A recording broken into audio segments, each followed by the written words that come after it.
panel donc, sur le thème logistique et transport, le commerce transfrontalier et stratégie nationale pour l'attraction des investissements. J'appelle donc le modérateur, Madame Seka Bio, la modératrice. Voilà. Sous vos ovations, s'il vous plaît. Madame Seka Bio.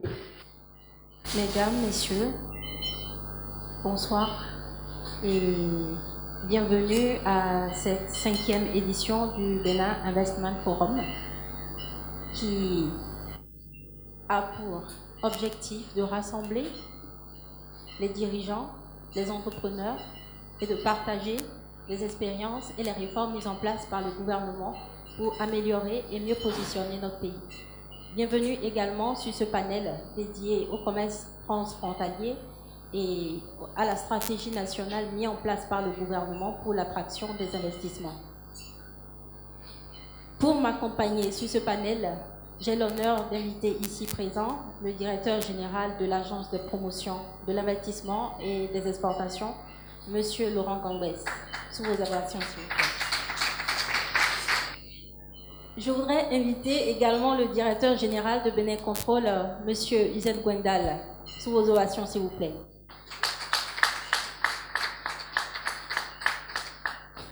Également sur ce panel, nous avons la présence du directeur des grands travaux du port, Monsieur Bart Van Ino. Sous vos ovations, s'il vous plaît.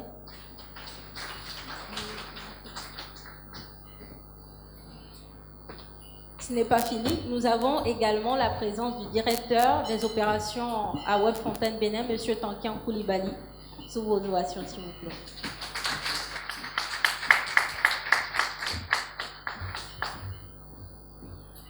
Et pour finir, nous avons également la présence de la directrice commerciale Béné-Togo de CAT Logistique, Madame Pascaline Dayambaj.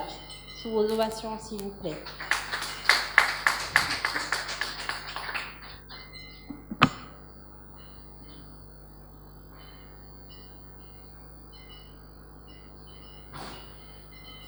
Merci beaucoup d'avoir répondu présent à notre appel.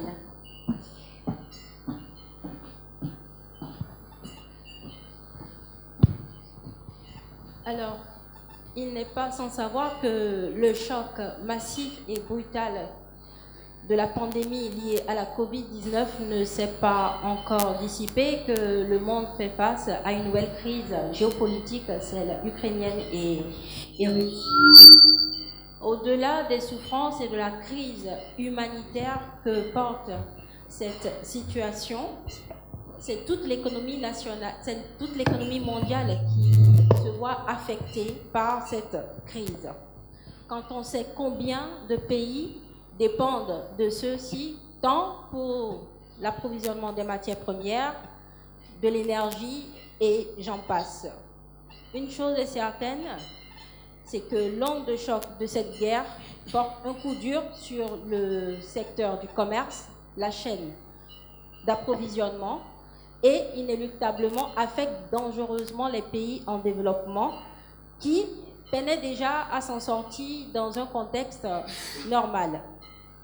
Alors, n'est-il peut-être pas venu pour nous le moment de repenser l'économie nationale, de repenser une stratégie qui pourrait stimuler la croissance économique tout en protégeant toutes les catégories sociales?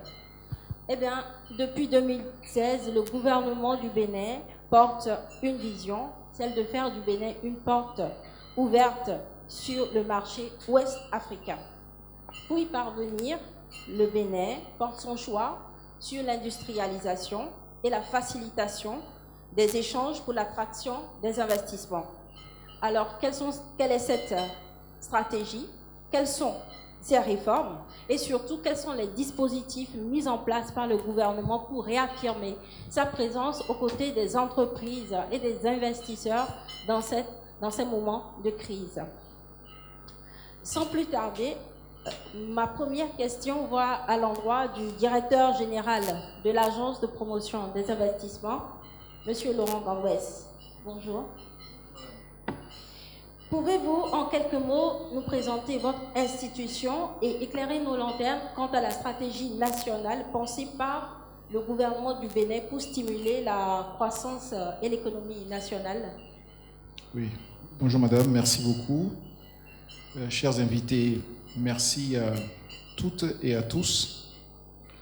Depuis 2016, le gouvernement du Bénin s'est engagé dans un vaste processus de création de valeur dans notre pays. L'objectif, c'est créer de la valeur. Pour créer de la valeur, le gouvernement s'appuie sur 3 éléments déterminants.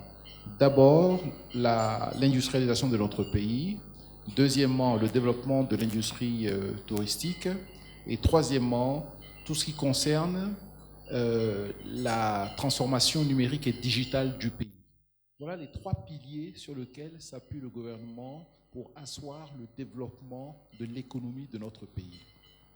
Alors, l'agence de promotion des investissements et des exportations que j'ai l'honneur de diriger fait partie en fait du dispositif de l'État pour développer tout ce qui concerne l'investissement dans notre pays.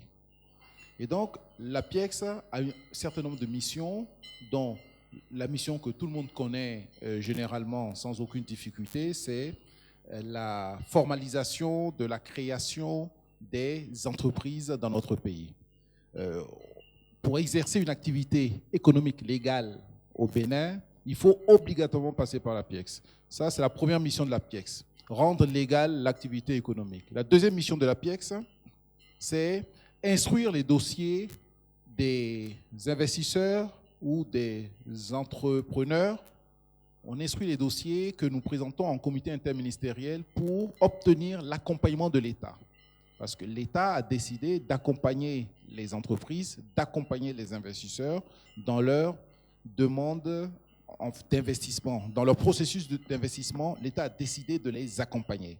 Donc, l'APIEX instruit l'ensemble de ces dossiers qui permet aux investisseurs soit de bénéficier de l'accompagnement prévu dans le cadre du Code des investissements, soit de bénéficier également d'un accompagnement prévu dans le cadre de l'installation dans la zone économique spéciale de Glodjigbe. Ça, c'est la deuxième mission de l'APIEX. Et troisième mission, c'est l'installation, effectivement, travailler avec les entreprises pour faciliter en fait leur installation dans la zone économique spéciale de Glodjigbe. Une autre des missions de l'APIEX, c'est bien évidemment de tout ce qui concerne le partenariat public-privé. Lorsque l'État veut contracter avec une entité privée, l'APIEX est chargée en fait d'instruire le dossier, de faire les calculs, de définir le modèle économique et de présenter à l'État en fait des conclusions qui permettront à l'État de s'assurer que, en contractant avec ces entreprises, les intérêts du Bénin seront préservés. Je prends juste un exemple. Il y a un projet aujourd'hui de contournement nord de Cotonou sur 44 km d'autoroute entre Sémé, Podji et Kalavik-Pota. C'est un projet qui va permettre en fait d'avoir une autoroute qui va passer au-dessus de la lagune et qui va aller jusqu'à Kalavik-Pota. C'est un projet autoroutier de 44 km. Et donc, l'APIEX est chargée en fait de travailler sur ce projet et de valider en fait les différentes hypothèses qui sont prises par le concessionnaire ou celui qui est pressenti en fait pour faire les travaux et d'exploiter l'ouvrage. L'APIEX fait ces travaux économico-financiers de manière à éclairer l'État sur les différentes hypothèses prises par le partenaire pour faire son offre. Donc, l'APIEX est conseil du gouvernement, conseil de l'État pour permettre justement à l'État de prendre des décisions. Enfin, l'APIEX est l'autorité administrative de la zone économique spéciale, de toutes les zones économiques spéciales du Bénin. Il se trouve que nous avons notre première zone économique spéciale qui est à Glodjigbe et c'est l'APIEX qui assure la mission d'autorité administrative, c'est-à-dire que c'est l'APIEX, comme l'a dit M. Letonji Béton, le directeur général de la CIPI, c'est l'APIEX qui s'assure que les engagements pris par les uns et les autres au niveau de la zone économique spéciale soient strictement respectés. Voilà les missions de l'Agence de promotion des investissements et des exportations. Merci beaucoup, Monsieur le Directeur. De votre exposé, je retiens beaucoup que le Bénin pense stratégiquement relever l'économie nationale à travers l'industrialisation par la mise en place d'une zone économique spéciale où nous pourrions voir beaucoup d'investisseurs et beaucoup de flux d'importation et d'exportation. Alors, quels sont les dispositifs et les réformes qui ont été pensés par le gouvernement justement pour faire de ce projet une réalité, c'est-à-dire l'attraction effective des investissements, mais également pour répondre au flux important des transactions commerciales à venir? Oui. Alors, moi, je suis particulièrement heureux je regarde un peu dans la salle. C'est vrai que au fond, c'est un peu plus sombre, mais dans les premiers rangs, je retrouve en fait des investisseurs qui sont là. Je veux saluer Monsieur Rohan, qui est un investisseur qui a été séduit en fait par toutes les mesures, les dispositions prises par l'État pour s'installer dans notre pays. Il est là. Et il y a énormément en fait de dispositions qui sont prises par l'État pour faire du Bénin en fait vraiment une terre d'opportunités pour les investisseurs. Monsieur Rohan est un investisseur que nous avons échangé un jour. Je pense que ça doit être un hasard où il a cherché en fait à entrer en contact avec moi. Il était dans un autre pays et nous avons beaucoup échangé, beaucoup discuté et il a décidé en fait de s'installer définitivement dans notre pays lorsque nous sommes rencontrés à Dubaï, je crois. Et depuis, il est là. Il va installer une usine de transformation, de production en fait d'emballage, parce que nous avons en fait ce besoin dans notre pays. Nous importions la totalité de notre emballage du Ghana ou de Chine. Et aujourd'hui, nous pouvons dire que grâce à cette politique d'attraction des investisseurs, nous pouvons faire en sorte que des investisseurs viennent dans notre pays. Il n'y a pas que des investisseurs qui viennent de l'étranger, il y a également des investisseurs qui sont des investisseurs béninois, qui sont ici et qui souhaitent investir. Et pour qu'ils investissent, il faut qu'ils s'appuient en fait sur une volonté, sur une politique de l'État. C'est parce que l'État a mis en place l'ensemble de ces dispositifs que les investisseurs sont intéressés. Ils regardent le Bénin d'un autre œil aujourd'hui et ils sont intéressés à venir au Bénin. Alors, rapidement, quels sont les dispositifs? Je vous ai dit qu'il y avait le Code des investissements, il y a la loi sur les zones économiques spéciales. Le Code des investissements, brièvement, il y a 3 régimes. Lorsque vous importez des équipements pour transformer au Bénin, vous ne payez pas de taxes de douane, vous ne payez strictement rien pour importer vos équipements. En même temps, vous pouvez bénéficier d'exonération d'impôts sur les sociétés pendant une période comprise entre 7 ans et 17 ans. Donc, vous installez au Bénin, entre 5 et 17 ans, vous ne payez pas d'impôts sur les sociétés et tout ce que vous importez n'est pas exonéré. Donc, il y a 3 régimes, A, B, C, plus un régime spécifique. Et donc, l'idée, c'est de faire en sorte que, pour l'investisseur, il soit très facile de s'installer au Bénin. Pardon. Premier dispositif. Deuxième dispositif, c'est la loi sur les zones économiques spéciales. Et au niveau de la loi sur les zones économiques spéciales, M. Letonji Béton, le directeur général de la CIPI, en a parlé tout à l'heure. 2 régimes, un régime des exportations, un régime des échanges intracommunautaires. Dans le régime des exportations, c'est comme si vous étiez en haute mer, vous étiez sur une île. Tout ce que vous produisez là-bas pour exporter après, aucune taxe, il n'y a pas de droit de douane, pas de taxe. Vous pouvez exporter librement tout ce que vous produisez. Donc ça, c'est le régime des exportations qui est un régime extrêmement avantageux pour toutes les industries qui souhaitent exporter en dehors de l'espace communautaire. Deuxième régime, comme l'a rappelé M. Béton, le deuxième régime, c'est le régime des échanges intracommunautaires. Là également, vous n'avez pratiquement aucune taxe. La seule taxe que vous devrez acquitter, ce sont les taxes communautaires. C'est-à-dire que le Bénin ne peut pas, effacer ces taxes-là. Vous ne payez que les taxes communautaires. Voilà globalement le deuxième dispositif qui est la loi sur les zones économiques spéciales. Il y a un troisième dispositif qu'a mis en place l'État, qui est que l'État peut accompagner un certain nombre d'industries qui sont dans des secteurs jugés stratégiques par l'État. L'État peut venir au capital en fait, de ces sociétés par l'intermédiaire de la Caisse des dépôts et consignations. Et en venant au capital de ces sociétés, l'État permet rapidement la mise en œuvre en fait, de ces investissements. Je prendrai pour exemple que l'État va rentrer au capital en fait, de l'industrie textile. Il y a des entreprises textiles dont l'État est rentré au capital par l'intermédiaire de la Caisse de dépôt et consignation M. Détendu en a parlé ce matin. Également, tout ce qui concerne les matériaux de construction. Il y a des sociétés qui travaillent dans le cadre des matériaux de construction. L'État rentre au capital parce que nous avons un vaste programme, dans le cadre du programme d'action du gouvernement, un vaste programme de développement des infrastructures, et l'État a jugé nécessaire de faire venir en fait, des sociétés connues, performantes dans le domaine en fait, des matériaux de construction. L'État rentre au capital, accélère la mise en place du dispositif, les industries s'installent dans notre pays et commencent à produire pour justement fournir l'ensemble des investissements prévus dans le cadre en fait, de la politique de l'État de développer les infrastructures. Donc, ça c'est le troisième dispositif, c'est-à-dire l'État, aujourd'hui, rentre au capital en fait, des sociétés, pousse les sociétés pendant 5 ans et sort après du capital. Ça, c'est le troisième dispositif. Quatrième dispositif, c'est le dispositif lié en fait, à la loi de finances. La loi de finances 2022 prévoit effectivement que tous ceux qui sont même dans les PME, qui souhaitent importer des équipements pour transformer sur place, bénéficient justement d'une exonération de droits de douane et de taxes pour l'importation en fait, de leurs équipements. Donc toutes les petites unités de transformation, 10, 15, 20, 30 personnes, qui ne sont pas éligibles en termes de montant au code des investissements, toute personne qui n'est pas éligible au code des investissements, qui a une activité économique et industrielle de transformation et qui veut importer en fait des équipements, bénéficie par la loi de finances 2022 d'exonération en fait de droits de douane sur l'importation en fait des équipements. Donc 4 dispositifs majeurs aujourd'hui que l'État met en place pour accompagner l'industrialisation de notre pays. Merci DG. Le projet, il est grand, la vision, elle est grande aussi.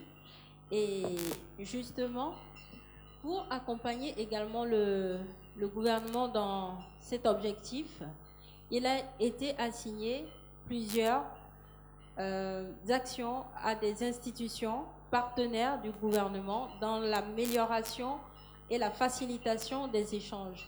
Parce que qui parle d'investissement parle également de commerce et de flux d'importation et d'exportation.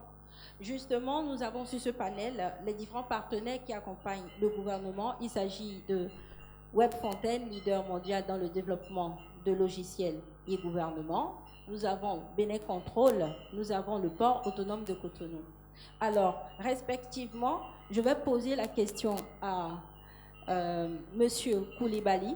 Quelles sont les réformes institutionnelles prises par le gouvernement justement pour accompagner cette vision et ce projet-là? Merci. Bonjour à tous et à toutes. Alors, Webfontaine a été mandaté par le gouvernement béninois. Je rappelle que Webfontaine, c'est une multinationale qui est spécialisée dans l'informatique douanière et la conception d'applications pour améliorer, pour faciliter le commerce extérieur, le commerce en général. Alors, Webfontaine a été donc mandaté par le gouvernement béninois pour la mise en place de réformes institutionnelles et informatiques et la mise en place aussi d'un guichet unique pour le commerce extérieur. Donc, pour le compte de ce qui est réforme institutionnelle et informatique, il s'agit là de préparer le terrain pour tout ce qui est guichet unique et également pour améliorer, pour moderniser l'administration en général, particulièrement l'administration douanière. Donc, à ce titre, on peut citer la mise en place du statut des opérateurs économiques agréés, donc statut qui va donner des avantages aux entreprises qui remplissent un certain nombre de conditions. Il faut aussi noter la revue du cadre réglementaire de tout ce qui est hydrocarbures. Il faut aussi parler de ce qui est réforme au niveau de la direction des enquêtes douanières, donc la DORED, et la configuration du système douanier en vue de la communication des informations et des données avec les systèmes qui seront bientôt qui sont installés, donc le guichet unique et différentes formations à l'endroit des fonctionnaires de douane.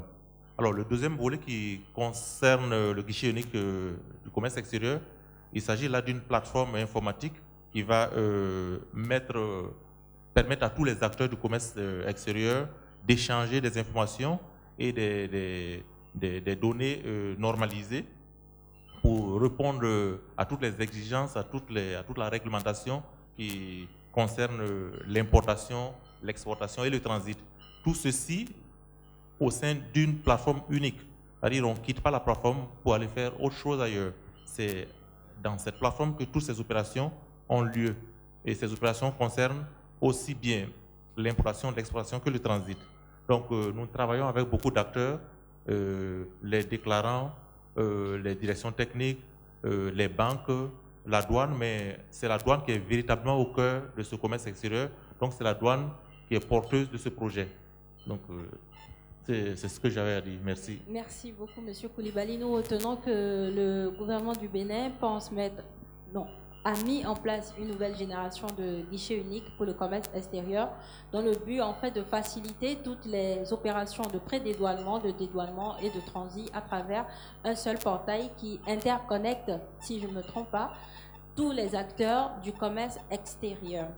Alors, je me retourne maintenant vers le directeur général de Bénin Contrôle pour nous apporter quelques éléments de réponse quant aux réformes institutionnelles qui ont été prises au sein de son institution. Merci beaucoup. Bonjour à tous. Alors effectivement, dans le cadre des réformes, Bénin Contrôle soutient le ministère de l'Économie et des Finances, et plus particulièrement la douane. Et nous avons 4 grandes missions. Les gens limitent souvent Bénin Contrôle à son rôle de sécurisation des recettes douanières. C'est vrai, mais ce n'est qu'un volet.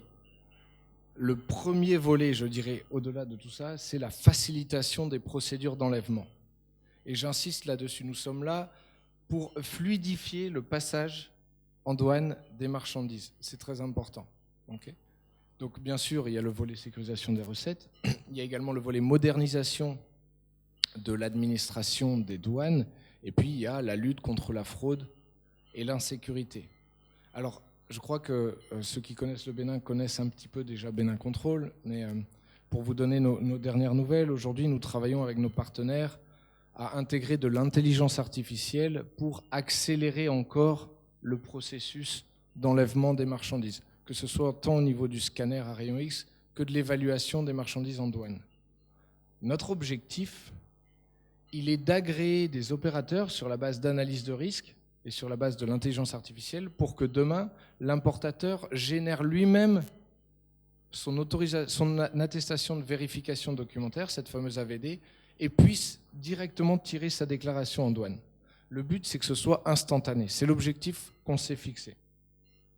Donc nous travaillons forcément sous la base d'indicateurs de performance, où nous essayons de monitorer chaque étape. Nous travaillons avec différents partenaires, Webfontaine bien sûr, mais le port également, ou l'association fêtière des commissionnaires en douane agréés. Nous sommes en train, avec le port, de revoir le plan d'implantation et nous allons investir dans des nouveaux scanners, plus rapides, plus performants. Okay. Et nous sommes également en train d'interfacer les systèmes pour le tracking de telle sorte à ce qu'il y ait beaucoup moins d'interventions manuelles.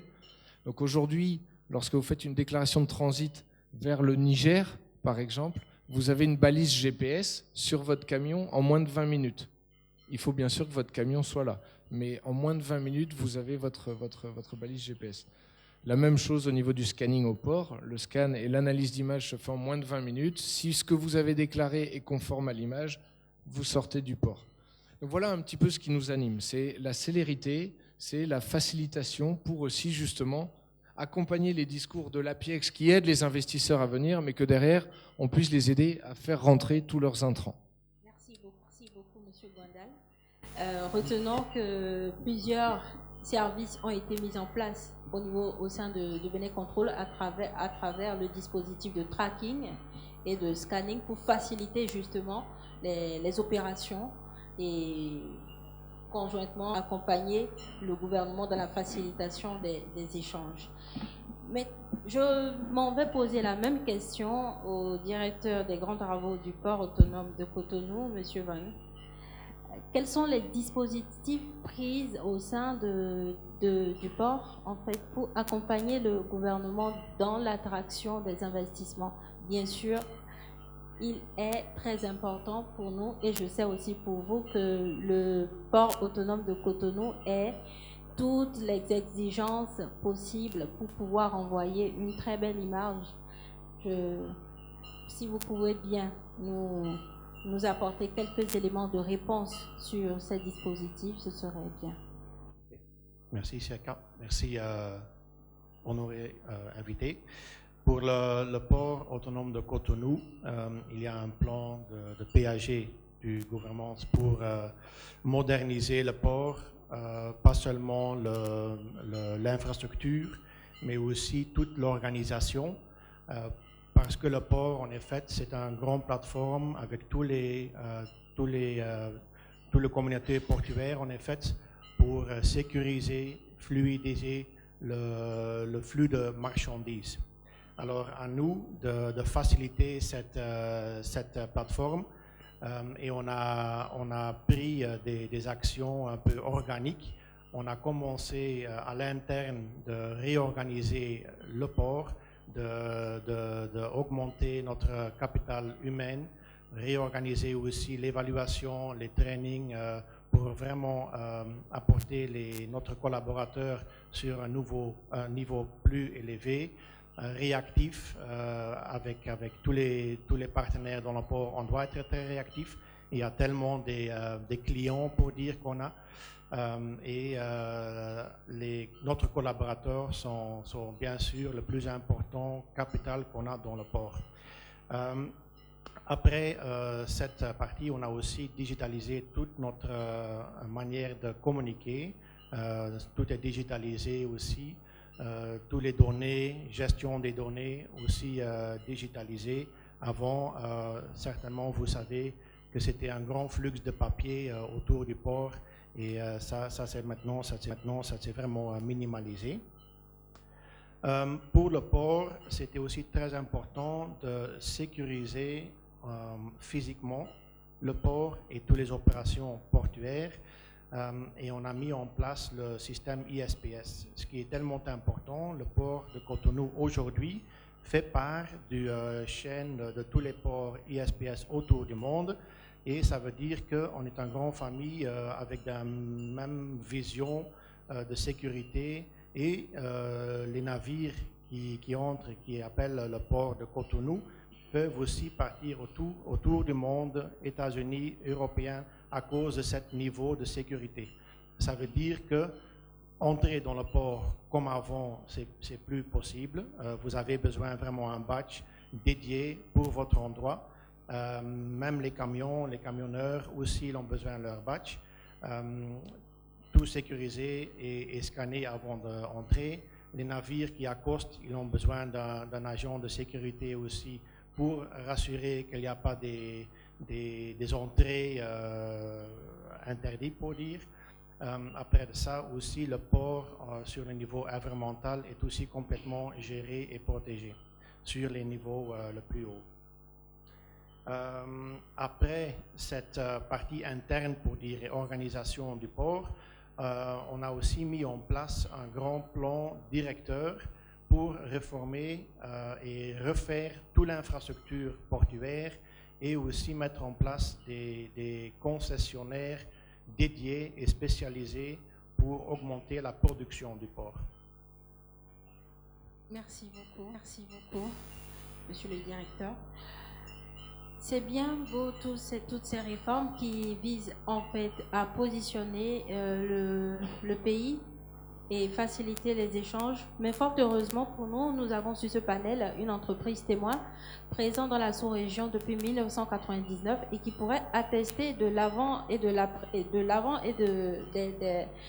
la nouvelle expérience que vit actuellement le Bénin à travers les clients qu'il desserve. Je veux parler de l'entreprise CAT Logistique. Ici, nous avons la directrice commerciale. Alors, Madame Pascaline, comment percevez-vous aujourd'hui ces réformes et quels sont les impacts que vous remarquez déjà dans la vie, dans l'activité des acteurs dans le système du commerce transfrontalier?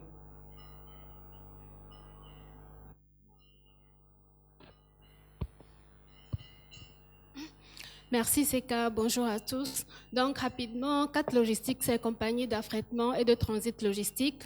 Nous avons été créés en 1999 et nous sommes présents au Bénin depuis 14 ans. Donc nous sommes dans tout ce qui est conception et réalisation de projets logistiques, dans le transit et le dédouanement des marchandises, dans le transport, dans le fret aérien, fret maritime, les entreposages, les tierces détations, les déménagements. Nous sommes présents dans 5 pays de la sous-région, notamment au Bénin, au Togo, au Ghana, au Burkina Faso, au Niger. Et nous avons notre holding d'institution de transit ou de douane, de déclaration de transit ou de douane, qui n'a pas forcément des méthodes, qui a des méthodes peu orthodoxes, va se retrouver en redressement, va penser qu'il y a des doublons, alors que quand vous vous approchez d'un opérateur qui est structuré, qui a été mise à jour par rapport aux réformes, qui a du personnel qualifié, vous avez une fluidité, puisque ces réformes ont été mises avant tout pour fluidifier tout ce qui est opération. Merci beaucoup, Madame Pascaline. L'une des plus grandes réformes déployées aujourd'hui reste la mise en place d'un guichet unique du commerce extérieur. Rappelons-le, le Bénin n'est pas à sa première expérience parlant d'un guichet unique. Nous avons connu le guichet unique des opérations du commerce. Nous avons connu aussi le guichet unique portuaire. Aujourd'hui, le Bénin porte son choix sur une seule plateforme, le guichet unique du commerce extérieur. Une seule plateforme pour engloutir toutes ces opérations. Alors, Monsieur Koulibaly, étant expert des réformes et de la mise en place du guichet unique, comment cerner dans un premier temps en fait un tel dispositif et en quoi ce dispositif-là, le GUS, pourrait être meilleur que les autres et pouvoir aider le gouvernement du Bénin à booster son économie? Merci madame. Alors, en effet, il y a eu ce qu'on a appelé le GUIOS, c'est-à-dire le guichet unique des opérations du commerce extérieur, qui avait pour objectif la dématérialisation de la liasse documentaire. Cette liasse étant les différents certificats, les autorisations, les licences délivrées par les directions techniques. Donc ce GUIOS permettait aux opérateurs d'obtenir en ligne tous ces documents. Et il s'arrêtait à cela. Ensuite, il existe toujours le guichet unique portuaire qui est géré par la société d'exploitation du guichet unique portuaire, donc la SEGUB. Donc ce guichet unique, il consistait à gérer toutes les activités portuaires liées à la marchandise, c'est-à-dire depuis l'annonce du navire jusqu'à la sortie de la marchandise, après paiement du bordereau de frais unique. Donc ce guichet unique portuaire, comme je disais tantôt, il couvrait le port maritime et une frontière terrestre. Donc tous ces deux guichets, c'est très bien, mais ce n'était pas complet, ça ne couvrait pas toute la vie de la marchandise depuis l'intention d'importer jusqu'à la sortie du port. Donc c'est ainsi que le gouvernement a pensé à une solution complète qui couvre l'entièreté de la marchandise, de la vie de la marchandise depuis l'intention d'importer, en passant par le flux, la réglementation documentaire, le flux logistique, jusqu'à la sortie de la marchandise.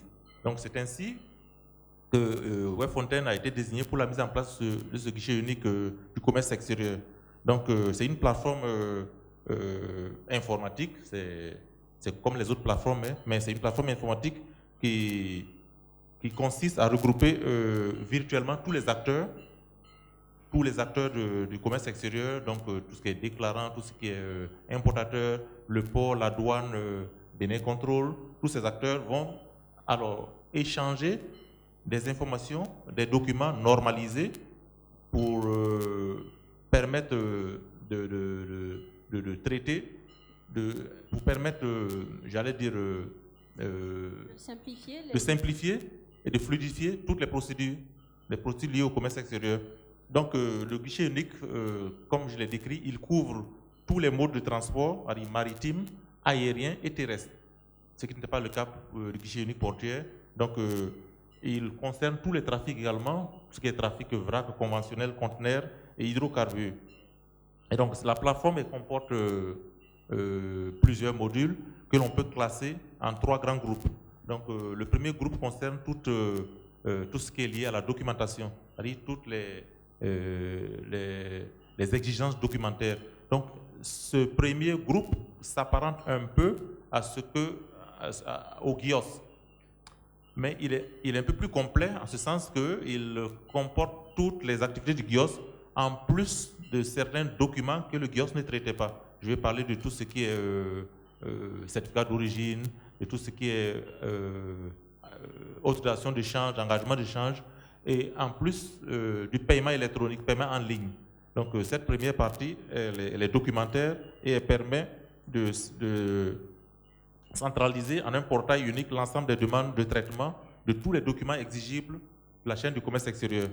Ensuite, le deuxième volet, le deuxième grand groupe, c'est ce qui est consacré au module logistique. Donc le GUP, le Port Community System, le GUP. Donc en ce sens, il s'apparente un peu au GUP de la CEGUP que vous connaissez. Sauf qu'il prend en compte tous les trafics maritimes, terrestres et aériens. Donc en ce sens, il est beaucoup plus complet et il commence par l'annonce navire jusqu'à toutes les conditions de relâche, jusqu'à la sortie de la marchandise.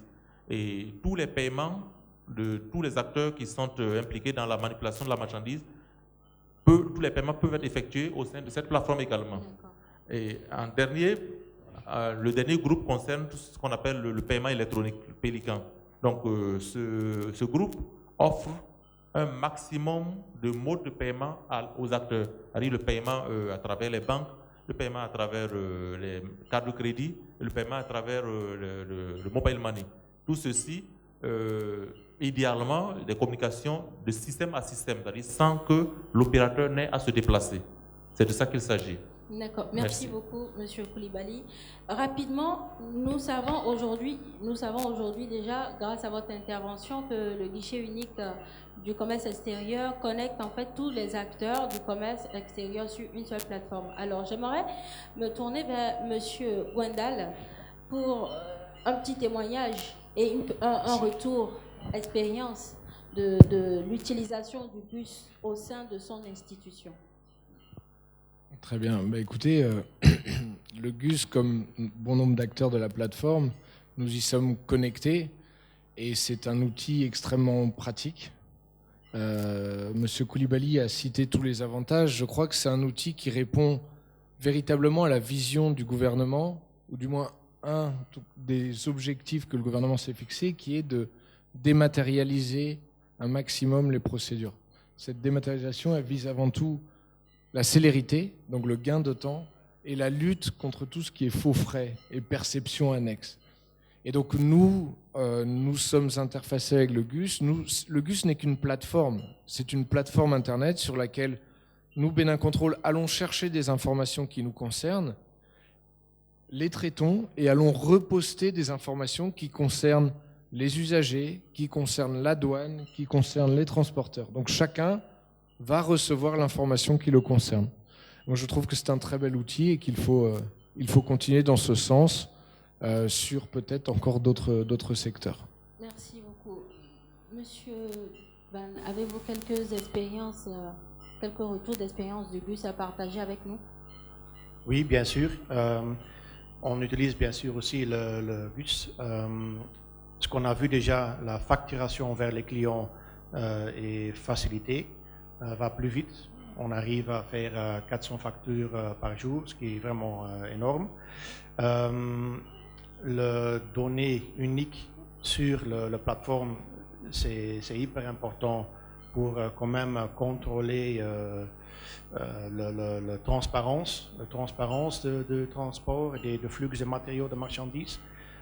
Et nous attendons encore de vraiment intégrer tous les opérations portuaires qu'on a dans le port, dans ce système de guichet unique, pour... Conséquences auxquelles ces pays tentent de faire face actuellement, comme notre pays, est liée à la sécurité alimentaire. Pour soutenir sa population et les entreprises, le gouvernement a encore réaffirmé son engagement en prenant un certain nombre de mesures, dont les plus importantes dans le secteur du commerce. Monsieur Gwandal, pouvez-vous nous exposer quelques mesures prises au sein de votre institution pour soutenir les entreprises dans cette traversée de crise-là? D'accord. Alors effectivement, ça n'a échappé à personne. Depuis 3 ans, on navigue dans un environnement très incertain. On a eu d'abord la crise Covid, on a maintenant cette crise russo-ukrainienne, et donc il faut sans cesse s'adapter. La première des choses, quand le Covid nous a frappés, c'est que la dématérialisation que nous avions tous appelée de nos voeux était déjà en place, ce qui fait qu'on a pu garantir tous autant qu'on est une continuité dans nos activités. Et ça, c'est important. Et je crois que là-dessus, les politiques qui ont été décidées au niveau national nous ont à tous permis de pouvoir continuer d'opérer. Et je crois qu'il faut saluer les décisions qui ont été prises à cette époque-là. Malheureusement, un des impacts de la crise Covid a été une répercussion sur les taux du fret. Et on le voit encore aujourd'hui. Alors, le fret a explosé. Ce que l'État a fait, et c'est encore à saluer, le ministère des Finances a décidé de renoncer à une partie des droits et taxes qu'il percevait sur le fret. Et donc pour ce faire, et c'est important, il nous a demandé à la douane et à Bénin Contrôle d'implémenter dans le Sidonia un abattement de 50% sur la valeur sur le montant fret maritime. 50% sur le fret maritime et 37% sur le fret aérien. Et donc ça a été configuré dans le système de telle sorte à ce que tous les importateurs soient concernés, bénéficient de cette mesure. Donc ça, c'est une mesure d'accompagnement qui est assez forte. D'autre part, on a eu cette crise sécuritaire dans le nord, notamment la sortie vers Porga et la frontière du Burkina. Donc aujourd'hui, nous avons redéployé nos équipes Bénin Contrôle vers Sonaolu ou Waké. Pour ceux qui connaissent un peu la géographie, c'est au nord-ouest du Bénin, côté Togo. Et donc les véhicules qui partaient au Burkina, qui bénéficiaient de déconsignation lorsqu'ils sortaient à Porga, bénéficient également des déconsignations lorsqu'ils sortent à Sonaolu. Il y a énormément de mesures qui ont été prises. Là-dessus, peut-être, je vous invite à écouter le discours du ministre de l'Économie et des Finances lors de l'Africa CEO Forum, qui explique effectivement sur quelles marchandises l'État a renoncé partiellement ou totalement à ses droits et taxes, sur quelles marchandises l'État a également subventionné, notamment les hydrocarbures. Et c'est très important, puisque qui veut produire a besoin de gasoil aujourd'hui, pour la plupart. Donc il y a énormément de mesures qui ont été mises en œuvre. Et la dernière, je vais rebondir sur ce que disait M. Gangbès tout à l'heure, c'est que auparavant, il y avait le Code des investissements pour les grandes entreprises, la loi de finances 2022, et c'est important que tout le monde le sache, puisque tout à l'heure, je discutais avec des banquiers chargés des PMI-PME qui n'étaient pas au courant de ce point-là, c'est que les PME-PMI qui veulent investir dans du matériel neuf dans la vue de la création, de la conception, de la fabrication, sont exonérés de droits et taxes. Et ça, encore une fois, c'est une mesure qu'il faut vulgariser. Chers amis, c'est le moment, j'ai envie de dire, d'importer. Voilà. Merci. Je vous remercie. Merci beaucoup, monsieur le directeur. Je m'en vais poser la même question également au port. Quelles sont les mesures prises au sein du port autonome de Cotonou pour soutenir les PME, les PMI et les investisseurs dans cette traversée-là, dans cette difficulté? Merci. Comme Bénin Contrôle déjà dit, les prix, les augmentations de prix, certainement dans le hydrocarbure et le risque d'augmentation sur tout ce qui est alimentation, ça nous concerne tout le monde. Sur le hydrocarbure déjà touché par Bénin Terminal, l'État essaye vraiment de minimaliser l'augmentation de coûts. Ce qui est un peu unique dans le port, nous on geste le port, on a la gestion d'un dépôt pétrolien, alors aussi là l'État a un stock stratégique qui s'est gestionné avec nous et toute la sortie d'hydrocarbures est complètement simplifiée et défiscalisée. Ça, c'est déjà super important pour tout le Bénin. Deuxièmement, le port autonome de Cotonou est quand même assez flexible. On a des quais dédiés pour le conteneur, on a des quais dédiés pour le vrac. Les prix de conteneurs transport est explosé fois 6-7 et on voit qu'il y a un shift de tout ce qui est certainement dans le riz, transport de riz. Maintenant, il y a un shift de conteneurs, de riz conteneurisé vers le vrac. Et à cause de notre infrastructure quand même flexible, on peut aussi diminuer le coût de transport parce que le port de Cotonou a aussi un quai spécialisé pour le vraquier et les riziers. À mon avis, ça sont vraiment les deux grands impacts que le port a sur cette minimalisation du prix alimentaire. D'accord, merci beaucoup. Monsieur le directeur de l'APIEX, entre investissement, réforme douanière et facilitation des opérations commerciales, l'APIEX joue en fait un rôle très important dans la modernisation et la transformation de l'écosystème puisque vous êtes très proche des bénéficiaires de toutes ces réformes. Vous êtes également l'institution vers laquelle celle-ci se tourne en cas de difficulté. Alors, Monsieur Gangwes, quelles sont les différentes stratégies ou quelles sont les stratégies déployées au sein de votre institution pour soutenir les PME et comment celles-ci peuvent inciter de nouvelles procédures et contribuer à l'amélioration du système commercial? Je ne cache pas que vous avez déjà mis en place un système, c'est-à-dire les jeudis de l'investisseur qui porte quand même ses fruits et se fait entendre très fort. Oui, merci beaucoup. D'abord, moi, je voudrais me féliciter de ce que tous ces dispositifs qui sont mis en place, notamment par le port autonome de Cotonou, notamment par Webfontaine au niveau du guichet unique et également par Bénin Control, tout cela sont des accélérateurs en fait de tout ce que nous essayons de faire au niveau de l'agence de promotion des investissements et des exportations. Parce qu'il n'est pas facile de convaincre un investisseur de venir s'installer dans notre pays. Souvent, lorsqu'on demande aux investisseurs, on rencontre des investisseurs, lorsqu'on leur parle du Bénin, ils se demandent, mais c'est où le Bénin? Et donc, on doit leur dire que c'est à côté du Nigeria, en Afrique de l'Ouest, pour qu'ils voient un peu là où on se situe au Bénin. Donc, il n'est pas aisé de vendre notre pays à l'extérieur. Et un des arguments, c'est quand même que l'ensemble, en fait, de l'écosystème s'est mis en ordre de marche pour faire en sorte que lorsque les investisseurs viennent, ils puissent trouver un port efficace, ils puissent trouver un système de dédouanement efficace, rapide, digitalisé, ils puissent trouver également des outils qui permettent justement de faciliter tout le processus d'exportation. C'est très, très, très important pour rendre crédible notre pays en matière, je dirais, d'attraction des investisseurs. C'est d'autant plus important que une fois que ces investisseurs sont sur place, ils posent toutes ces questions. Vous savez, dans la décision, lorsque vous voulez convaincre quelqu'un de prendre en fait ses capitaux, de venir s'installer dans votre pays, ce n'est pas simplement votre sourire qui le fait venir. C'est également, il regarde un peu tout ce qui se passe en fait dans le pays, il regarde le climat général, il regarde les réformes, il regarde en fait les différentes infrastructures, il regarde, comme je vous l'ai dit, le port, il regarde le système de dédouanement.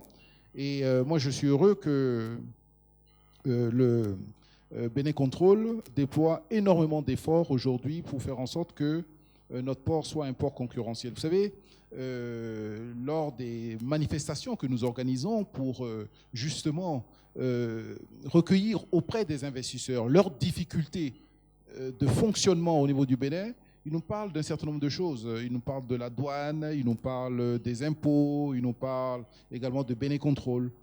Et donc, nous essayons de faire en sorte que nous mettons la pression en fait, sur l'ensemble en fait, de ces institutions pour faire en sorte que ces investisseurs trouvent satisfaction. il est très important pour nous que l'ensemble de l'écosystème se mette en dynamique parce qu'il ne peut pas y avoir une entité qui fonctionne sans que les autres entités qui concourent dans l'écosystème, qui concourent en fait à la production du service, puissent se mettre en place. Ce qui est en train de se passer dans notre pays, notamment en ce qui concerne la mise en œuvre en fait, de la zone économique spéciale, va complètement transformer ce qui va à l'extérieur de notre pays. C'est-à-dire qu'aujourd'hui, nous exportons pour la plupart en fait, des produits bruts. Demain, nous allons exporter des t-shirts, nous allons exporter des jeans, nous allons exporter en fait des produits transformés, notamment en ce qui concerne tout ce qui est fruits, légumes, soja transformé, mangue transformée. Et donc, on aura tout ça. Et donc, ce que le port permet d'exporter aujourd'hui, ça ne va pas être du tout la même chose demain.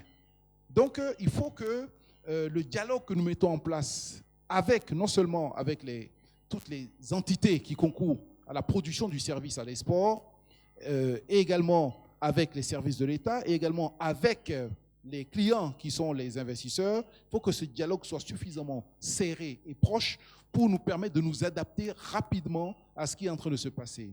Nous importions beaucoup de produits transformés dans le passé. Petit à petit, nous allons moins importer des produits transformés, nous allons plus exporter de produits transformés. Donc, il est important que l'ensemble en fait, du dispositif prenne conscience de cela et que les évolutions soient mises en place afin que nous ayons toujours des appareils d'exportation ou un dispositif d'exportation à même d'être complètement adapté à ce que nous faisons. Et donc, moi, je suis très content que tout ce que j'ai entendu là tout à l'heure, ça montre que nous travaillons tous en symbiose et que nous avons tous un seul but, c'est de faire en sorte que la politique définie par le gouvernement, qui est de développer l'industrialisation de notre pays, de développer les exportations, se mette en place parce que tous les acteurs en fait, de la chaîne sont complètement mobilisés sur cet objectif. Merci beaucoup, monsieur le directeur. Je sais que nous sommes pris par le temps et que Dieu seul sait que nous avons encore beaucoup de questions, mais je suis contraint de mettre fin à ce panel. Mais avant, j'aimerais faire un tour afin de laisser la parole à nos différents intervenants conclure en ces termes. Monsieur le directeur général de Bénin Contrôle, je sais qu'on avait pas mal de questions à aborder, notamment l'aspect sécuritaire au bord de nos frontières, parce qu'il ne faut pas occulter en fait la menace qui sévit dans certains pays voisins, qui pourrait peut-être affecter l'environnement du commerce transfrontalier béninois. Mais je pense que nous aurons une autre occasion pour en parler, ou brièvement. Mais là, j'aimerais déjà que vous nous donniez en fait votre point de vue personnel en fait sur les axes de développement et les pistes de réflexion pour améliorer l'écosystème transfrontalier béninois, et sans oublier la question, pourquoi investir, pourquoi choisir la destination Bénin? Ça doit être la question finale, non? Pourquoi investir? D'accord. Bah, écoutez, je crois que sur le commerce transfrontalier, il y a plusieurs choses à noter. Alors, on a tous constaté il y a 3 ans cette fermeture unilatérale de la frontière par nos voisins du Nigeria. Je crois que sur le coup, ça a été quelque chose de très fort, mais je pense que c'est le point de départ qui a permis à nos 2 chefs d'État de s'asseoir et de communiquer. Derrière, des commissions entre les ministères ont été mises en place et donc des rencontres ont lieu. On a travaillé, nous, à notre niveau, avec le port, avec les CAD, on a tenu beaucoup de séances à craquer, s'aimer-craquer, pour mettre en place des nouvelles procédures qui vont permettre aux importateurs nigérians de passer par le Bénin. Okay ? Je crois qu'il faut qu'on continue ce travail, ce rapprochement avec le Nigeria, avec le Niger. Et vous me dites, mais pourquoi investir au Bénin? Je crois qu'aujourd'hui, effectivement, comme disait M. Gangbès, l'investisseur, ce n'est pas sur un simple sourire qu'il va venir. Okay, mais je crois que ce qui est rassurant, c'est qu'on a une administration aujourd'hui au Bénin qui a réfléchi à une stratégie, qui a compris quels étaient les principaux enjeux. Okay, un cadre légal, juridique et fiscal sain, et clair et transparent. Okay, des infrastructures portuaires, aéroportuaires, routières, une main-d'œuvre qualifiée. Et il y a beaucoup de projets là-dessus dans la qualification de la main-d'œuvre, etc. etc. Je crois qu'aujourd'hui, il y a quelques chiffres qu'il faut quand même avoir en tête. Je vois dans l'Assemblée pas mal de personnes qui n'ont pas 40 ans. Je tiens à dire que le Nigeria aujourd'hui, c'est 210 millions d'habitants. En 2050, ce sera 450 millions d'habitants. 450 millions d'habitants. Ceux qui n'ont pas encore 40 ans travailleront encore. Okay, vous travaillerez encore. C'est important. 450 millions, c'est pas rien. Et je veux dire, Lagos, ça a 120 km. 120 km dans d'autres pays, c'est ce que font les gens pour aller au travail. C'est 1 heure. C'est 1 heure. Niamey, c'est 1000 km. C'est 1 journée. Tous les transporteurs ici devraient pouvoir, en 24 heures, envoyer leur camion à Niamey, le décharger le lendemain, peut-être laisser même le chauffeur se reposer. Le 3e jour, le camion serait encore au port pour repartir. Et c'est vers là qu'on va. Alors ok, nous n'y sommes pas encore aujourd'hui, mais c'est le but de nos réformes. Et donc je crois qu'aujourd'hui, il y a un marché qui va croître immanquablement. Et donc l'État béninois a pris la mesure de ces choses, est en train de tout mettre en œuvre pour attirer et faciliter l'investissement et l'installation. Ok ? Et moi, je me permettrai par contre de dire aux papas et aux mamans, mettez vos enfants à l'anglais. C'est quelque chose, je pense, qui pourra servir dans quelques années. Voilà, merci. Merci beaucoup, DG. Quelques mots de fin, Monsieur Barth, sur les perspectives, projets en vue au port et pourquoi choisir la destination Bénin. Merci Bénin Condor pour votre passion. Je partage votre passion. Et le port est partenaire.